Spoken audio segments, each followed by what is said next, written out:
ये जिस कमरे में खुदाई चल रही है ये एक अंडर कंस्ट्रक्शन लाइब्रेरी है जिसका काम चल रहा था और कुछ दिन पहले यहाँ मिट्टी डाली गई थी। लोगों को बदबू आई, लोगों ने कंप्लेंट की, तो लोगों ने देखा कि एक तरफ की मिट्टी जो है थोड़ी उठी हुई है। लोगों को शक हुआ, पुलिस आई और पुलिस ने जब खुदाई की तो पता चला इसमें एक महिला की लाश है। ये महिला अपने पति और अपने बच्चे को छोड़कर अपने बॉयफ्रेंड के साथ लिविंग में रह रही थी। ये कुछ दिन बाद प्रेग्नेंट हो जाती है, तो इसका बॉयफ्रेंड इससे कहता है कि तुम बच्चा गिरा दो। ये जब अबॉर्शन के लिए नहीं मानती तो इसका बॉयफ्रेंड इसकी मर्डर की प्लानिंग करता है, बाद में इसे मार भी देता है और मार कर ज़मीन में गाड़ देता है। ये पूरी मर्डर मिस्ट्री दृश्यम मूवी की तरह है। इसमें जो क्रिमिनल है यानी कातिल जो है उसे लगा कि वो भी दृश्यम मूवी की तरह हीरो की तरह बच जाएगा, लेकिन मूवी तो मूवी होती है, रियल लाइफ में तो कभी अपराधी बचता नहीं है। और यहाँ भी ऐसा हुआ, मर्डर मिस्ट्री सॉल्व हो गई और कातिल पकड़ा गया। तो क्या है ये पूरी मर्डर मिस्ट्री, इस वीडियो में जानेंगे, लास्ट तक ये वीडियो जरूर देखिएगा। नमस्कार, मेरा नाम है प्रवेश पांडे और आप देख रहे हो क्राइम तक। आपको याद होगा कुछ दिन पहले प्रेमानंद जी और अनिरुद्धाचार्य ने लिविंग रिलेशनशिप को लेकर कुछ बयान दिया था, कुछ टिप्पणियां की थी, जिसको लेकर पूरे देश में बवाल हो गया था। कुछ लोग लिविंग के पक्ष में थे, कुछ लोग लिविंग के अपोजिट में थे कि भाई लिविंग रिलेशन सही नहीं है। वहीं अब इस बीच एक ऐसी खबर आती है कि लिविंग पार्टनर ही अपनी गर्लफ्रेंड को मौत के घाट उतार देता है, जो कि प्रेग्नेंट गर्लफ्रेंड है और वो भी शादीशुदा, उससे डिवोर्स भी नहीं लिया है उसने अपने पहले पति से। तो इसकी शुरुआत ऐसे होती है, जो ये लड़की है, ये जो महिला है, इसका नाम है नींबू मांझी। वे वैसे बिहार की रहने वाली है और इनकी उम्र जो है वो 25 साल है। कुछ समय पहले यानी 4 साल पहले जब ये 21 साल की थी तो इनकी शादी हो जाती है और शादी के बाद से ही अपने पति के साथ रह रही थी। पति पत्नी दोनों काम करते थे, मजदूरी करते थे और घर में पैसे लाते थे। 1 साल बाद इन्हें बेटा हुआ और सब कुछ सही से चल रहा था, सब कुछ आगे लाइफ बढ़ रही थी। लेकिन कहीं ना कहीं पति पत्नी के बीच अनबन या कह लीजिए लड़ाई झगड़ा या कुछ ऐसा हो जिसकी वजह से दोनों में बातचीत बंद हो गई थी। दोनों एक दूसरे से मिलना जुलना बंद कर दिए थे और जो पत्नी है वो कहीं और रहने लगी थी। फिर पति वापस से मनाता है, अपने घर लाता है, फिर दोनों साथ रहते हैं। लेकिन कुछ दिनों बाद उसकी एक शख्स से मुलाकात होती है जिसका नाम है शिव बालक। अब जो शिव बालक है वो भी उन्हीं के गांव के आसपास का रहने वाला एक लड़का है और उससे दोस्ती यारी होती है, दोनों की बातचीत होती है। धीरे धीरे ये बातचीत प्यार में बदल जाती है और ये फैसला करती है कि मैं अपने पति को और अपने बच्चे को छोड़कर किसी दूसरे शहर में रहूँगी अपने बॉयफ्रेंड के साथ। और उसका बॉयफ्रेंड भी राज़ी हो जाता है, बोलता है हाँ हम लोग ये जगह छोड़ देंगे और हम कहीं और रहेंगे। फिर इसी बीच ये प्लान बनाती है और अचानक से एक दिन अपने पति को और अपने बच्चे को छोड़कर गायब हो जाती है। फिर ये कहीं और रहने लगती है। कुछ दिन बाद इसका बॉयफ्रेंड रेडी होता है और दोनों बिहार से सीधा आ जाते हैं उत्तर प्रदेश, यूपी के सिद्धार्थनगर। अभी सिद्धार्थनगर में आ तो जाते हैं लेकिन आपको अपना गुजर बसर करने के लिए पैसा तो चाहिए। तो पैसा चाहिए, उसके लिए ये मजदूरी का काम करना शुरू कर देते हैं। अब सिद्धार्थनगर में एक गवर्नमेंट लाइब्रेरी का काम चल रहा था, उसके लिए मज़दूरों की ज़रूरत थी। और उसी बीच जो ये शिव बालक है उसका एक दोस्त था जो यहाँ मज़दूरी पहले से कर रहा था। तो वो उसको बोलता है कि मुझे भी काम दिला दे। वो बोलता है चल आ जा, दोनों जन आ जाओ, तुम दोनों क्या करोगे। और कारीगरी का काम था, ज़्यादा ये नहीं था कि मिट्टी या वो सीमेंट वाला ज़्यादा काम था कारीगरी का, फिनिशिंग देने का। तो बोले कि हाँ ये तो मैं कर लूँगा, अभी मैंने किया भी है। और वो जो महिला है नींबू वो भी रेडी हो जाती हैं, बोलती है हम दोनों कर लेंगे। अब इस बीच दोनों वहाँ जो अंडर कंस्ट्रक्शन लाइब्रेरी जिसका काम चल रहा था वहाँ काम कर रहे थे, सब कुछ सही चल रहा था। दोनों ने एक घर भी ले लिया था किराए पे और लाइफ सेटल थी एक तरह से कह लीजिए। और ना उस महिला को अपने बच्चे की फिक्र थी ना अपने पति की, जिसे वो छोड़कर आ गई है। इस बीच कुछ दिनों बाद महिला की थोड़ी सी तबीयत बिगड़ती है, तो वो उस दिन काम पर नहीं जाती। फिर दूसरे दिन जो उसका बॉयफ्रेंड है शिव बालक, ये उससे पूछता है कि क्या हो गया, आप परेशान से हो, बीमार हो। तो बोलते पता नहीं, लेकिन ना मुझे उल्टी जैसा लग रहा है, तबीयत ठीक नहीं लग रही। तो बोला एक बार डॉक्टर को दिखा देते हैं। तो इसके बाद वो चली जाती है डॉक्टर के पास और वो डॉक्टर को दिखाती है तो वहाँ उसका चेकअप होता है। चेकअप में पता चलता है कि ये जो महिला है नींबू, ये प्रेग्नेंट है। ये सुनते ही जो बॉयफ्रेंड है उसका चेहरा उतर जाता है और वो निराश हो जाता है। जब ये लोग घर आते हैं तो बॉयफ्रेंड बोलता है कि तुम अपना बच्चा गिरा दो। तो ये बोलती कि नहीं, मैं नहीं गिरा सकती, और पता चलता कि जो बच्चा है वो 3 महीने का है। अब इसको ऐसा लगता है कि ये अपने पति से तो 4 महीने पहले अलग हो गई थी। जब ये पत्नी अपने पति से मिली नहीं, तो ये प्रेग्नेंट कैसे हो गई? और हमारे बीच तो ऐसा कुछ हुआ नहीं 2 या 4 महीने पहले, अभी तो हम 2 महीने से ही साथ हैं। तो इससे कहीं ना कहीं ये शक आने लगा मन में कि इसका किसी और से तो चक्कर नहीं है, और इसको लेकर ये परेशान होने लगा। अब इसकी पत्नी से गलती कह लीजिए, मतलब इसकी गर्लफ्रेंड से गलती कह लीजिए कि इसने भी महीना जो है, वो डॉक्टर ने तो ऐसा कुछ बताया नहीं था, बस बताया था आप प्रेग्नेंट हो। इन लोग ने रिपोर्ट से खुद ही ऐसा जांच लिया था कि 4 महीना है।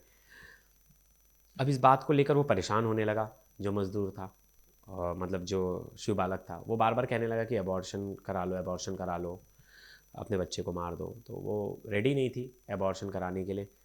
तो ये बाद में जिद करने लगा, दोनों में लड़ाई हुई। 27 तारीख की रात दोनों में बहुत ज़्यादा लड़ाई होती है, और वो मानती नहीं है। फिर इसे पता चलता है कि जहाँ कंस्ट्रक्शन चल रहा है, और नाग पंचमी के बाद वहाँ काम बंद हो जाएगा। तो फिर ये प्लान करता है कि मैं इसे 29 जुलाई को मार दूंगा।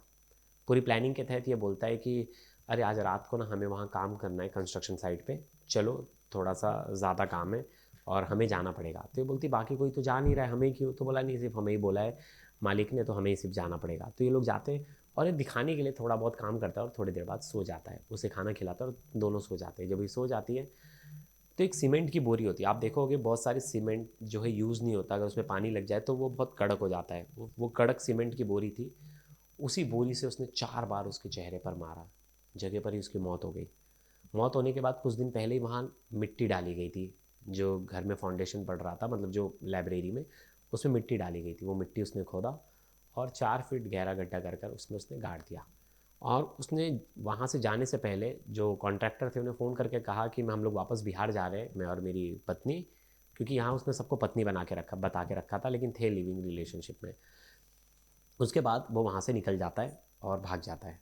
और भागता भी कब है? सुबह। रात भर सोया रहता है आराम से, सुबह नहाता धोता है, अच्छे से ब्रश वश करता है, खाता पीता है, और फिर भाग जाता है बिहार। इस बीच सब लोग कुछ दिन बाद लौटते हैं, तो 4-5 दिन बाद, तो उस कमरे में अजीब सी बदबू आने लगती। लोग एक दूसरे को पूछते, चेक वेक करते, कहीं कोई कुत्ता तो नहीं मर गया, कोई जानवर तो नहीं मर गया, लेकिन कुछ मिलता नहीं। तो देखते एक थोड़ा सा ज़मीन जो है वहाँ थोड़ा सा ऊंचाई ज़्यादा थी, तो लग रहा था कुछ गड़बड़ है। तुरंत जो कॉन्ट्रैक्टर है वो पुलिस को फ़ोन करता है।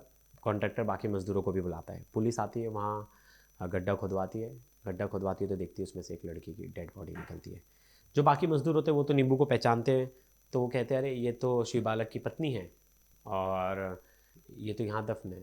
तुरंत शिव बालक को फ़ोन किया जाता है। शिव बालक को कहा जाता है कि कहाँ है? वो बोलता है मैं अपने घर आ गया हूँ। उससे कहा जाता है कि तुम्हारी पत्नी? बोलते हैं वो भी मेरे साथ है। बोलते बात कराओ, तो फ़ोन कट कर देता है।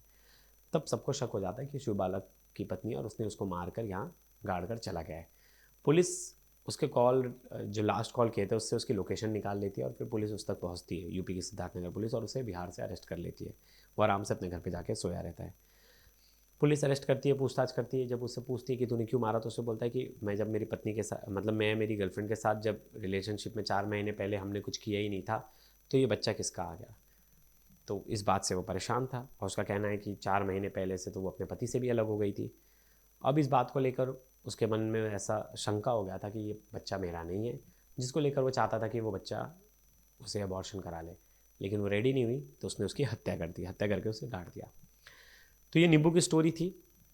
और ऐसे हमने कई केसेस देखे लिविंग रिलेशनशिप में, जहाँ या तो बॉयफ्रेंड का मर्डर हो जाता है या तो गर्लफ्रेंड का मर्डर हो जाता है। गर्लफ्रेंड का मर्डर हमने बहुत सारे केसेस देखे। सबसे फेमस केस था श्रद्धा मर्डर का, जिसमें बोटी बोटी कर दिए थे। अगर इस केस में अगर लोगों को बदबू नहीं आती, तो ये केस कभी सॉल्व नहीं हो पाता, क्योंकि इसके ऊपर टाइल्स लग जाता, सब लग जाता, तो पता ही नहीं चलता। लड़की का जो औरत है, उसका पति उससे कोई लेना देना ही नहीं रखना चाहता था, बातचीत ही नहीं रखना चाहता था, तो वो उसको ढूंढने की कोशिश भी नहीं करता, घर वाले ढूंढने की कोशिश नहीं करते, तो पता ही नहीं चलता। श्रद्धा मर्डर केस में भी ऐसा ही हुआ, आराम से उसने मारा, काटा, फेंक दिया, किसी को पता नहीं चला। लिविंग रिलेशनशिप में एक तरह से परिवार तो विरोध तो करते ही है। कोई भी हमारा इस सोसाइटी में अभी भी इतनी, मतलब कह सकते हैं कि वो नहीं दी गई है, इस एक्सेप्टेंस नहीं दी गई है कि भाई आप लिविंग में रह लो। मैंने कुछ दिन पहले ही देखा, एक बहुत तगड़ा डिबेट चल रहा है। अनिरुद्धाचार्य और प्रेमानंद जी ने एक बयान दिया था लिविंग रिलेशनशिप को लेकर, और उसमें कहा था कि मतलब एक तरह से कहा था कि ये गलत है और आजकल के लड़के लड़कियां इस तरह की चीज़ों में इन्वॉल्व हो रहे हैं जो कि सही नहीं है। इसमें बहुत विरोध हुआ, बहुत ज़्यादा लोगों ने कहा कि आप लड़की लड़कों को जज कर रहे हो, लड़कियों को जज कर रहे हो, उनका राइट्स है। उन्होंने ये भी तक कह दिया था शायद कि 3-4 रिलेशन्स में रहते हैं और फिर सोचते पवित्र पवित्र वाला बहुत लंबा डिबेट चला। मैं उसमें तो नहीं जाना चाहूँगा, लेकिन एक चीज़ तो है, जो गलत है वो गलत है। देखिए मुझे अगर मेरे टीचर एज ए टीचर, मैं उन मतलब मैं जितने भी संत महात्मा उनको एज ए टीचर देखता हूँ कि वो जो टीचिंग देते हो एज ए टीचर बताते हैं। क्योंकि आपकी स्कूलिंग ख़त्म हो जाती है तो वहाँ आपके टीचर ख़त्म हो जाते हैं, कि लाइफ के टीचर्स भी होने ज़रूरी है। और कोई भी धर्म जाति हो, कुछ भी हो, उन हर कोई जो उस पदवी पे बैठा है वो आपका टीचर। आपको उसकी बात सही लग रही है तो ठीक है, नहीं लग रही तो कोई बात नहीं। तो बचपन में मैं स्कूल जब था, स्कूल में तो मैं सिर्फ ये कहानी सुना के कंक्लूड करूँगा। तो मेरी ऐसा तो नहीं था कि शराब बैन थी, शराब बैन तो नहीं थी, शराब तो लीगलाइज थी। लेकिन किसी टीचर ने तो मेरे ये नहीं कहा बचपन में कि शराब अच्छी चीज़ है।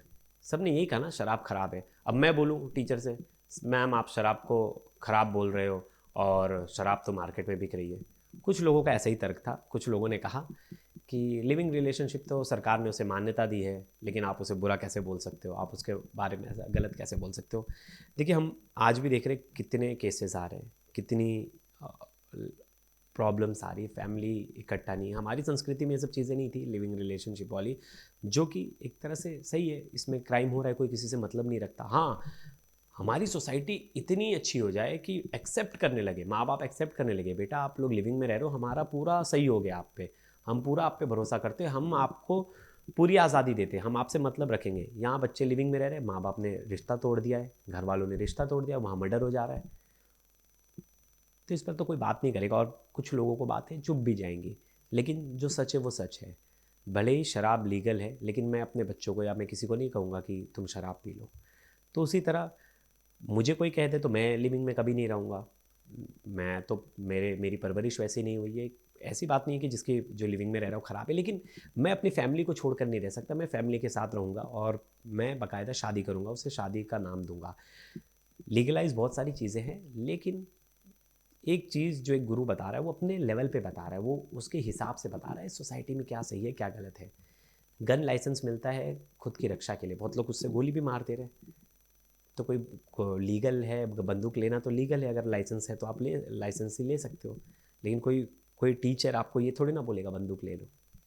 तो बस आप उनके बयानों को ऐसे देखिए कि वो टीचर हैं, वो टीचर के जैसा समझा रहे हैं, और आपको उनकी चीज़ें सही लगती है अडॉप्ट कीजिए, नहीं लगती तो अडॉप्ट मत कीजिए। बहुत सारे लोग हैं, बहुत सारी चीज़ें बोलते हैं, अगर आपको सही नहीं लग रही तो मत अडॉप्ट कीजिए। कुछ लोगों को वो चीज़ें सही लग रही है, वो लोग अडॉप्ट कर रहे हैं। तो बस कंक्लूड इसी से करूँगा कि आए दिन ऐसे केसेस हो रहे हैं। और देखिए ऐसा नहीं है कि सिर्फ लिविंग में मर्डर हो रहे हैं, मर्डर तो हर जगह हो रहे हैं, लेकिन फिर भी एक प्रिकॉशनरी मेजर होता है कि बहुत बार सोसाइटी एक्सेप्ट नहीं करती, जिससे लड़का लड़की सोसाइटी से अलग हो जाते हैं। अब उन दोनों के बीच में कुछ भी क्राइम होता है तो लोगों को पता नहीं चलता, किसी को भी नहीं पता चलता। क्यों कोई उनसे मतलब ही नहीं रख रहा है। तो ऐसी कुछ कहानी थी नींबू की, ऐसी कुछ कहानी थी श्रद्धा की, और न जाने कितने केसेस थे लिविंग मर्डर के। तो दोस्तों आपकी इस पर क्या राय है, आप भी कमेंट कीजिएगा। आपके कमेंट्स का वेट रहेगा और अगली वीडियो में मैं आपके कमेंट्स पढ़ूंगा। धन्यवाद।